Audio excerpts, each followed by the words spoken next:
এই ফোনটি হচ্ছে অকোটেল ফোন।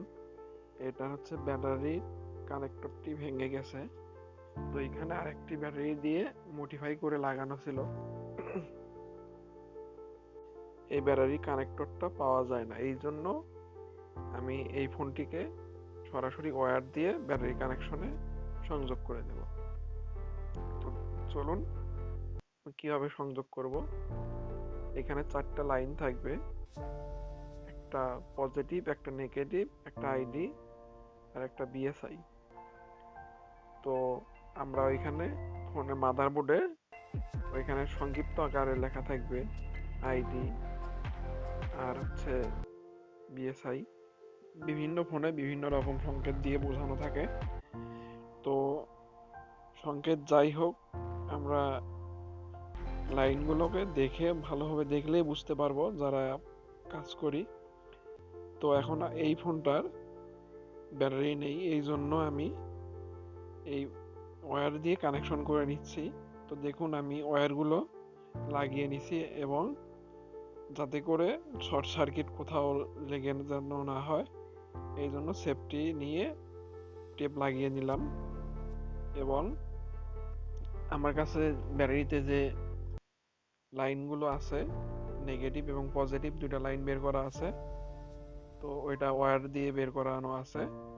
তো এই ওয়্যারগুলো নেগেটিভ পজিটিভ দুই প্রান্তে সোল্ডারিং করে দেব। তো দেখুন আমি সোল্ডারিং করে দিচ্ছি। আর যেহেতু আমরা ফোনের কাজ করব, তো একটু সাবধানের সহিত করব যাতে করে সমস্যা না হয়। তো দেখুন আমি সোল্ডারিং করে নিয়েছি। নেওয়ার পর এখন ফোনটা চালু করব। যদি আমাদের লাইন সংযোগ যদি উল্টাপাল্টা হয়, সেক্ষেত্রে ফোনটি চালু হয়ে বন্ধ হয়ে যাবে। তো আমি ভালোভাবে সংযোগ দিলাম, দেওয়ার পরে ফোনের নাম দেখাচ্ছে। তো দেখুন ফোনটি অন হয়ে গেছে। তো কিছুক্ষণ এইভাবে থাকার পরে ফোনটি মানে প্রথম মেনুতে চলে আসবে, ফোনটা চালুর মেনু। এ দেখুন লক চাচ্ছে। তো আমরা এই যেভাবে দেখানো হলো, আমরা খুব সহজে এইভাবে আমাদের এই লাইনগুলোকে বের করতে পারবো এবং যে কোনো ব্যাটারি দিয়ে মডিফাই করে নিতে পারবো। যেহেতু এই ফোনটা নিচে কোনো প্রোটেকশন দেওয়া নেই, তো আমি এখানে একটি কাগজের টুকরা দিয়ে ব্যাটারিটিকে মডিফাই করে নিব যাতে করে বডিতে না লাগে এবং শর্ট সার্কিট না হয়।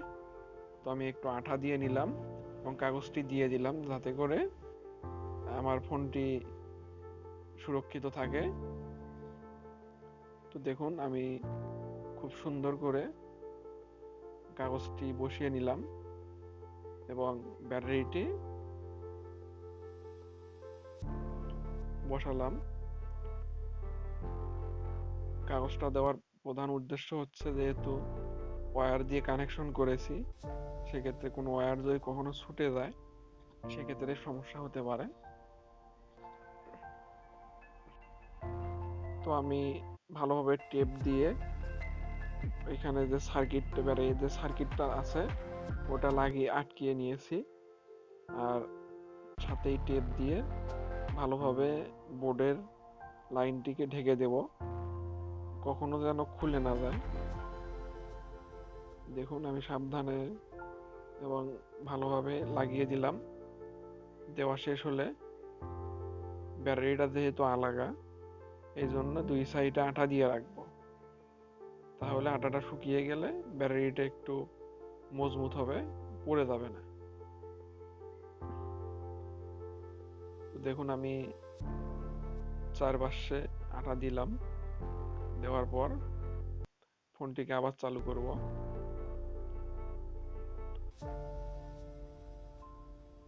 কাস্টমারের কাজ এমনভাবে করে দিতে হবে যাতে করে কাস্টমার সন্তুষ্টি হয় এবং নিজের কাজটিকেও ভালো মনে হয় যে আমি কাজটি করে আমি নিজে সন্তুষ্ট হয়েছি। তো দেখুন আমি আর একটু কাজ করে দিচ্ছি ব্যাটারিটাতে আলগা করে। এই ফোনটির ব্যাকসেলটা নেই, শুধু ব্যাক পার্টের উপরে থাকে ফোনটা, তো ব্যাটারিটা যাতে খুলে না যায় এই জন্য এক্সট্রা ভাবে আমি টিপ মেরে দিলাম। দেওয়ার পর মজবুত হয়ে গেছে ব্যাটারিটা, আর কখনো খুলে পড়ে যাবে না। এই ফোনটির ব্যাক শেলটা নেই, এজন্যই এই ব্যাক পার্টটি এখন দিয়ে দেব। আর ভিডিওটি ভালো লাগলে অবশ্যই সাবস্ক্রাইব করতে ভুলবেন না।